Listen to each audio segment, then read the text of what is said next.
ஒரு நாவல் மரம். அந்த மரத்துக்கிட்ட போனவங்க மறுநாள் உயிரோடவே இருக்க மாட்டாங்க. ஒரு சின்ன கிராமம். மழை வந்த பிறகு ஒரு மண் வாசனை. மாலை நேரம்.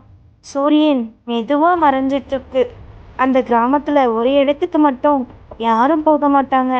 அதுதான் அந்த பெரிய நாவல் மரம். அது சாதாரண மரம் இல்ல. அந்த மரத்துக்கிட்ட போறதுக்கே மக்கள் ரொம்ப பயப்படுவாங்க. அந்த கிராமத்துல இருக்க பாட்டிங்கெல்லாம் சொல்லுவாங்க, இந்த மரத்துல மோகினி பிசாசு இருக்கு. இதுக்கு கோவம் வந்துச்சுன்னா உயிரே எடுத்துரும். முன்னாடி ஒரு ஆளு அந்த மரத்துக்கிட்ட போய் பழம் பறிச்சான். அடுத்த நாள் அவன் அந்த நாவல் மரத்துக்கிட்ட இறந்து போய் கிடந்தான். அதுக்கப்புறம் அந்த மரத்து பக்கத்திலேயே யாருமே போனதே இல்லை. அந்த ஊர்ல 5 துணிச்சலான பசங்க பேசிக்கிட்டு இருந்தாங்க. நாம அந்த நாவல் மரத்துக்கிட்ட போலாமா?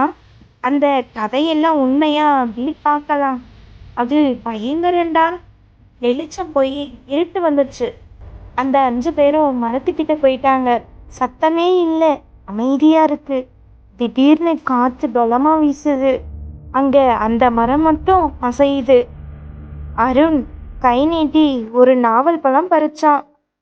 அந்த நேரம் சிரிப்பு சத்தம் எங்கிருந்தோ வந்துச்சு. விஜய், யாருடா அது? மரத்துல இருந்து ஒரு நிழல் உருவம் கீழே வந்து நின்னுச்சு. அது மனுஷன் இல்ல. நீண்ட முடி, சிவந்த கண்கள், கருப்பு உடல், காற்றில தொங்கும் கால்கள். அதுதான் மோகினி பிசாசு. மோகினி பிசாசு சொன்னா, நீ மரத்துக்கிட்ட யார் வந்தது? அந்த உருவத்தை பார்த்த உடனே பசங்க எல்லாம் ஓட ஆரம்பிச்சுட்டாங்க. ஆனா மணி மட்டும் கீழே விழுந்துட்டான். மோகினி பிசாசு மெதுவா அவன் பக்கம் வந்துச்சு.